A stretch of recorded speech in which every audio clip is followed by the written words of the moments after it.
good morning, good afternoon. This is the Experts About Nothing podcast. I'm your host, Wesley, and we back. We're a little late because we were actually watching this debate and whatnot and get acclimated to what's going on. But we got to talking, and I said, we might as well just start the show and have some conversation around this because it's been wild. My brother Byron said this man is all over the place and that he done got him lost. I'm lost, bro. I'm lost. How you feel about him talking about the cats and dogs and animals, man? Bro, he's going left field. I mean, he just came out left field with that. They're not really answering the questions, though. Nah, they not. He specifically is going into deep detail on like just tangents that are wild because he got. But she's kind of playing them, though. You know what I'm saying? She's triggering them. She's triggering them. She's like, I got this. Watch this. Hey, well, that's why she writing them little notes. She said, "Oh, okay, he didn't. Okay, I'm gonna hit him with this next. Watch this." I mean, she got him on a rope because that's just the person that he is, man. It's crazy. But I invite you all, if you feel like it and you are up to it, to join in the conversation about this debate that's going on. We kind of sort of just watching it a little bit and talk about it a little bit. And as Byron said, man, this is a movie. So I'm gonna really click play. But Brent, you got anything you want to say before I go back in? Ladies and gentlemen, buckle up. I know, Brent, earlier you said, you don't mind a good Republican, but right. So, and I'll just say this for the viewers at home. I think that all things need balance, right? You can't have too much of any one thing because then it becomes harmful to you. So a person who is willing to do the right thing by the people, Republican, Democrat, that doesn't matter. I just need people to believe in the Constitution, to treat each other with respect, and to want to move the country forward. How we pay the bills and the policies around that, we're going to differ on that, but we'll figure that out in the wash, right? We can negotiate and compromise and get things done. It is another thing to be an obstructionist. It's another thing to be a divisive separator of people. It's another thing to be unhinged and say crazy things.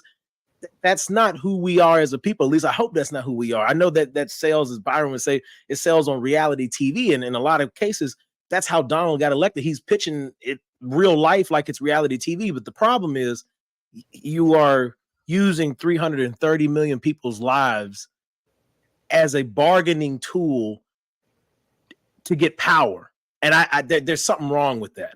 I have nothing against Republicans. I have nothing against Democrats. I think I joked the other week, two sides of the same evil coin at times, but at a minimum, no matter which side you fall on, we got to work together. We can't do anything by ourselves. And this guy. Now, I don't know if this particular episode of the podcast is going to stay up because we're watching this on YouTube and it's C-SPAN. But if they so graciously allow us to keep this up, and you're going to hear our commentary from this. So I'm going to just click play and we're going to get back into this. And you fellas speak up when you want, and I'll stop. Common street criminals. They allowed people. What does undocumented immigrants? I know you believe that number is much higher. Take us through this. What does this look like? Will authorities be going door to door in this country? Yeah, it is much higher because of them. They allowed criminals, many millions of criminals. They allowed terrorists. They allowed common street criminals. They allowed people to come in, drug dealers to come into our country. And they're now in the United States and told by their countries like Venezuela, don't ever come back or we're going to kill you. Do you know that crime in Venezuela and crime in countries all over the world is way down? You know why? Because they've taken their criminals off the street and they've given them to her to put into our country. And this will be one of the greatest mistakes in history for them to allow. And I think they probably did it because they think they're going to get votes, but it's not worth it because they're destroying the fabric of our country by what they've done. There's never been anything done like this at all. They've destroyed the fabric of our country. Millions of people let in, and all over the world. Crime is down all over the world except here. Crime here is up and through the roof. Despite their fraudulent statements that they made, Crime in this country is through the roof. And we have a new form of crime. It's called migrant crime. And it's happening at levels that nobody thought possible. President Trump, as you know, the Let's FBI. let's give this a real world fact check.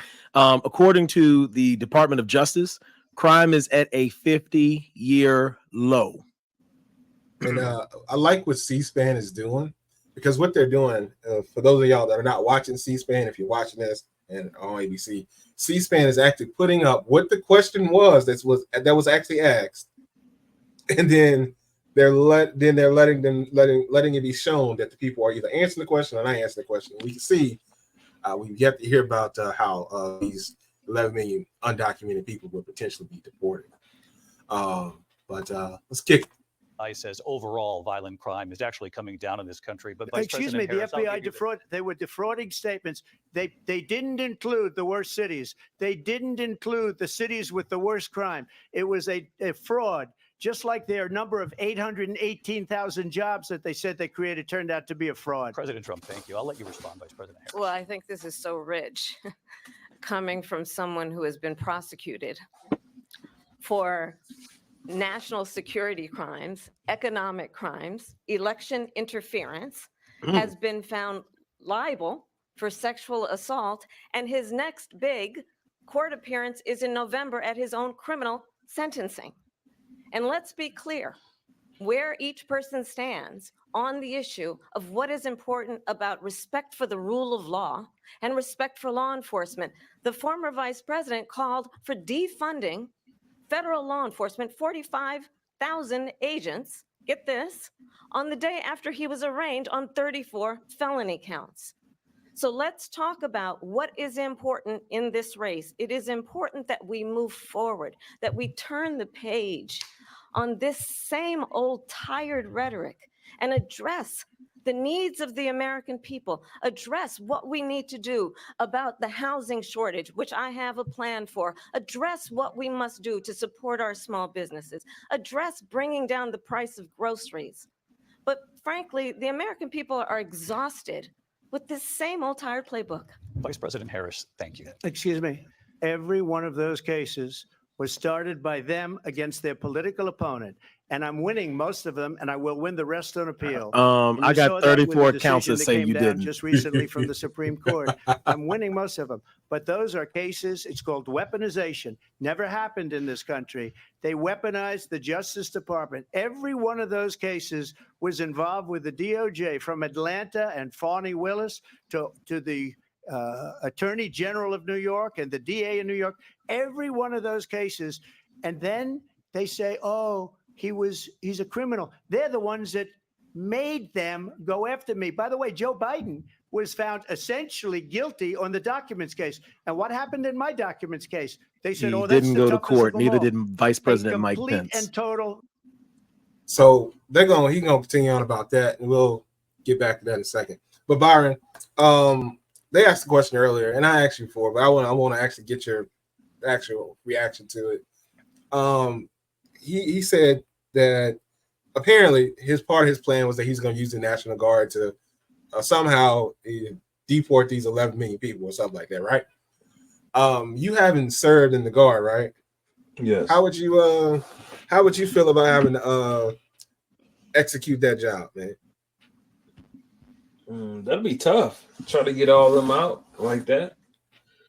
You know, like, because they asked what his plan would be, and he obviously did not say what his plan was going to be. So I just, from someone has actually served on the Guard, like, how do you think that you would have to do that?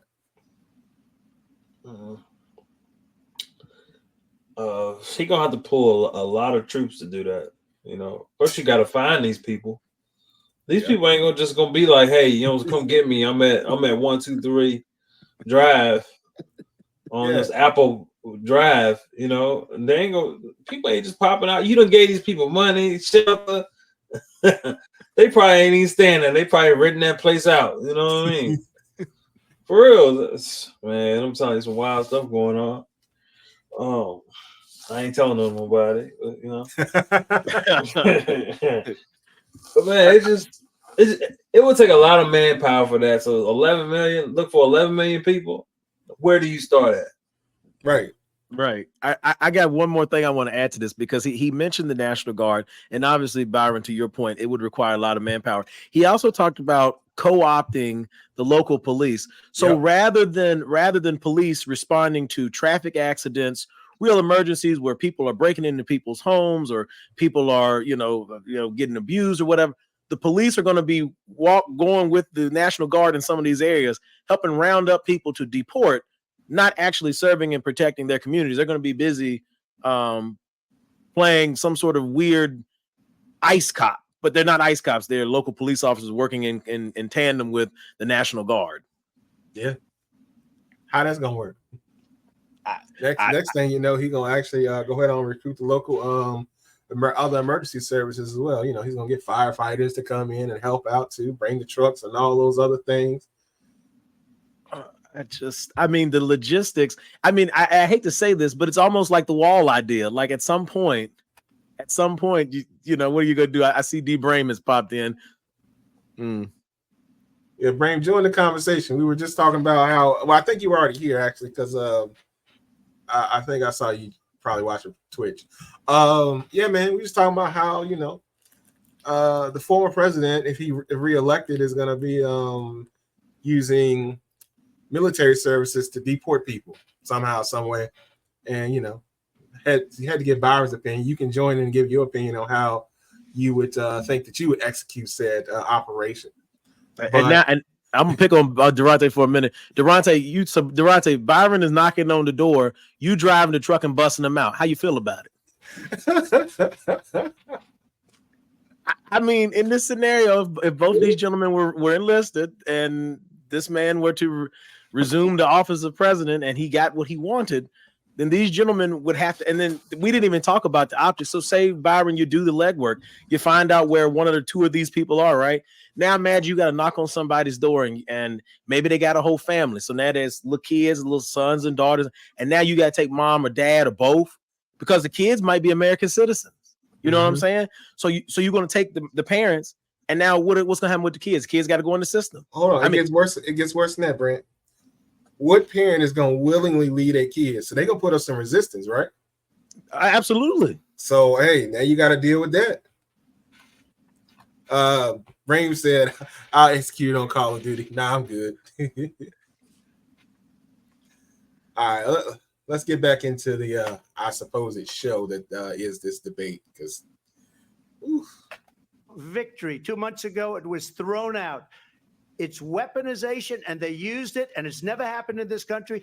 They used it to try and win an election. They're fake cases. President Trump, thank you. A really quick response here, Vice President Harris, on this notion of weaponization of the Justice Department. Well, let's talk about extreme and understand the context in which this election in 2024 is taking place.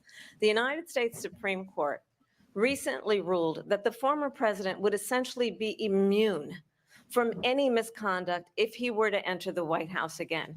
Understand, this is someone who has openly said he would terminate, I'm quoting, terminate the Constitution of the United States, that he would weaponize the Department of Justice against his political enemies.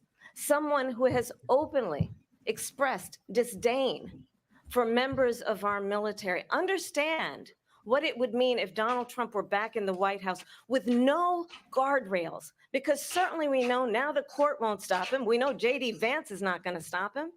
It's up to the American people. Vice President stop Harris, him. Thank you. Lindsay? Vice President Harris, in your last run for president. This is the one that weaponized, not me. She weaponized. I probably took a bullet to the head because of the things that they say about me. They talk about democracy. I'm a threat to democracy. They're the threat to democracy with a fake Russia investigation that went nowhere. We have a lot to get to. Lindsay? Vice President Harris, in your last run for president, you said you wanted to ban fracking. Now you don't. You wanted mandatory government buyback programs for assault weapons. Now your campaign says you don't. You supported decriminalizing border crossings. Now you're taking a harder line. I know you say that your values have not changed. So then why have so many of your policy positions changed? So my values have not changed, and I'm going to discuss at least every point that you've made. But in particular, let's talk about fracking, because we're here in Pennsylvania. I made that very clear in 2020. I will not ban fracking. I have not banned fracking as Vice President of the United States. And in fact, I was the tie-breaking vote on the Inflation Reduction Act, which opened new leases for fracking. My position is that we have got to invest in diverse sources of energy so we reduce our reliance on foreign oil. We have had the largest increase in domestic oil production in history Come because on of with an it. approach that recognizes All the things Brand that we talked cannot about. over-rely on foreign oil. As it relates to my values, let me tell you, I grew up a middle-class kid raised by a hardworking mother who worked and saved and was able to buy our first home when I was a teenager. The values I bring to the importance of home ownership, knowing not everybody got handed $400 million on a silver platter and then filed bankruptcy 6 times, is a That's value tough. that I bring to my work, to say we are going to work with the private sector and home builders to increase 3 million homes, increase by 3 million homes by the end of my first term. My work that is Ooh, related to first term. having a friend when I was in high school who was sexually assaulted by her stepfather. And my focus then on protecting women and children from violent crime is based on a value that is deeply grounded in the importance of standing up for those who are most vulnerable. My work that is about protecting Social Security and Medicare is based on long-standing work that I have done, protecting seniors from scams. My values have not changed. And what is important is that there is a president who actually brings values and a perspective that is about lifting people up and not beating people down. And name calling. The true measure of the leader is the leader who actually understands the strength is not in beating people down, it's in lifting people up. I intend to be that president.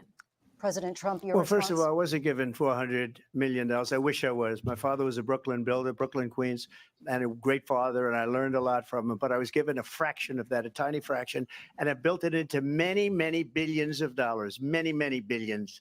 And when people see it, they are even surprised. So we don't have to talk about that. Fracking, she's been against it for 12 years. Defund the police, she's been against that forever. She gave all that stuff up very wrongly, very horrible. I don't think you know what you just said. She's against defund the police, and I think that's If you- kind of sort of what if- he would want in his right, particular right. case. If you're against defunding, that means you are for funding. For funding. Well, I tell you what. Anyway, continue. Forever. She gave all that stuff up very wrongly, very horribly, and everybody's laughing at it, okay? They're all laughing at it. She gave up at least 12 and probably 14 or 15 different policies. Like, she was big on defund the police. In Minnesota, she went out. Wait a minute. I'm talking now. If you don't mind, please. Does that sound familiar? She went out. She went out in Minnesota and wanted to let criminals that killed people, that burned down Minneapolis, she went out and raised money to get them out of jail. She did things that nobody would ever think of. Now she wants to do transgender operations on illegal aliens that are in prison. This is a radical left liberal that would do this. She wants to confiscate your guns, and she will never allow fracking in Pennsylvania. If she won the election, fracking in Pennsylvania will end on day one.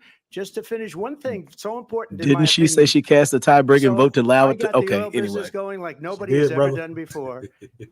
When they took over, they got rid of it, started getting rid of it, and the prices were going up the roof. They immediately let these guys go to where they were. I would have been 5 times, 4 times, 5 times higher, because you're talking about 3.5 years ago. They got it up to where I was because they had no choice, because the prices of energy were quadrupling and doubling. You saw what happened to gasoline. So they said, let's go back to Trump. But if she won the election, the day after that election, they'll go back to destroying our country, and oil will be dead. Fossil fuel will be dead. We'll go back to windmills, and we'll go back to solar, where they need a whole desert. I had a question. How do you go back to something that's innovative and that came after? You know what I'm saying? Well, first off, Donald Trump doesn't know the difference between wind turbines, which generate power, and windmills, which are normally on the side of banks of rivers for mills. But that's not my business. So, Byron, I know that you have, because we talked about this a couple weeks ago. Like, you have electric powered like yard tools and whatnot. Yeah. They work pretty well, don't you? Yeah.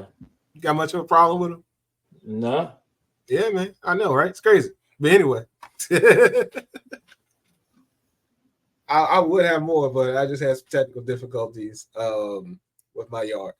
But anyway, continuing on. To get some energy to come out. You ever see a solar plant? By the way, I'm a big fan of solar, but they take You just trashed it. How you a big fan, but just 500 acres of desert President soil. Trump, we have a These lot are of not good issues things that for we the have to get environment to. that We're she out of time. understands. Thank you. Lindsay, thank you. We have an election in just 56 days. And I want to talk about the 8 weeks, y'all. We got 8 power, weeks. which, of course, we all know is a cornerstone of our democracy and the role of a president in a moment of crisis. Mr. President, on January 6th, you told your supporters to march to the Capitol. You said you would be right there with them. The country and the world saw what played out at the Capitol that day, the officers coming under attack. Aides in the West Wing say you watched it unfold on television off the Oval Office. You did send out tweets, but it was more than 2 hours before you sent out that video message telling your supporters to go home. Is there anything you regret about what you did on that day? You just said a thing that isn't covered. Peacefully and patriotically, I said during my speech, not later on. Peacefully and patriotically. And nobody on the other side was killed. Ashley Babbitt was shot by an out-of-control police officer that should have never, ever shot her. It's a disgrace. Hey, But yo. we didn't do this group of people that Hold have on, been Wes. treated Stop so it. I badly. got to address I this. ask, We can't. What about all the people? So you're telling me your job, your oath of office is to preserve, protect, and defend the Constitution. Then people were doing a constitutional job, and people decided to ransack a federal building that they had no reason to or no authorized access to. And you mean to tell me you think because a police officer was doing his job securing the building in which they were doing their constitutional duty that he was in the wrong? But a knee on George Floyd's neck is not wrong. Okay, make it make sense. Hey, Brent, I want to ask you a question because I recall this situation. If I think I think I recall it correctly. Mm-hmm. So, in order for her to get shot, she had to invade a building. Yes, that's step one. She invaded the building. Okay, so she got inside of a building that she shouldn't have been in. Mm-hmm. Then she continued down some halls, right? Yes, that is correct. Okay, and then she ended up at a closed off section. We call it a closed off section. I'm gonna give you one. I'm gonna give you one more spin at a chamber door, a door to the chamber. Okay, go ahead. Okay, we can go there. We can go there. And they were trying to break in by, I believe, busting through some glass or something of that nature. Am I correct about that? Yes, that is correct. And I'll add this too: the chamber in which the government of the United States was conducting its business was also simultaneously being evacuated during the same moment that this person was attempting to gain entry into this place that, number one, she had no business being in the building, and number two, she certainly had no business trying to get into the chamber where they were trying to get people out that have security details. But yes, that is correct. And after being, warned, she then ended up shot because she continued to advance when she should have been. Correct. And for the record, this lady was a former armed services member, which means she understood what the same oath that those officers protecting that building, she took a similar oath in her line of duty when she was in the armed services. So she has no excuse. She wasn't just a mundane person off the street. This was a lady that took an oath to preserve and protect and defend the Constitution when she was wearing a uniform. And I'll ask you this: did any of that look peaceful? No. Okay, the former president said this, so I just wanted to inquire. We'll continue. We'll continue for another few more minutes, and then we're gonna actually real quick jump into a few topics for our show, and then we'll probably resume this afterwards and whatnot. But anyway, let's continue for a few more minutes. That are pouring into our country and killing people that she allowed to pour in. She was the border czar. Remember that. She was the border czar. She doesn't want to be called the border czar because she's embarrassed what happened to gasoline. So they said, let's go back to Trump. But if she won the election, the day after that election, I remember that. She was the border czar. She doesn't want. I'm trying to figure out where we video stopped at. message There we telling go. your We're gonna supporters to resume go right there. home. Is there anything you regret about what you did on that day? You just said a thing that isn't covered. Peacefully and patriotically, I said during my speech, not later on. Peacefully and patriotically. And nobody on the other side was killed. Ashley Babbitt was shot by an out-of-control police officer that should have never, ever shot her. It's a disgrace. But we didn't do this group of people that have been treated so badly. I ask, what about all the people that are pouring into our country and killing people that she allowed to pour in? She was the border czar. Remember that. She was the border czar. She doesn't want to be called the border czar because she's embarrassed by the border. In fact, she said at the beginning, oh, I'm surprised you're not talking about the border yet. That's because she knows what a bad job they've done. What about those people? When are they going to be prosecuted? When are these people from countries all over the world, not just South America? They're coming in from all over the world, David, all over the world. And crime rates are down all over the world because of it. But let me But just when ask are you- those, David, when are those people going to be prosecuted? When are the people that burned down Minneapolis going to be prosecuted? Or in Seattle, they went into Seattle, they took over a big percentage of the city of Seattle. When are those people going to be prosecuted?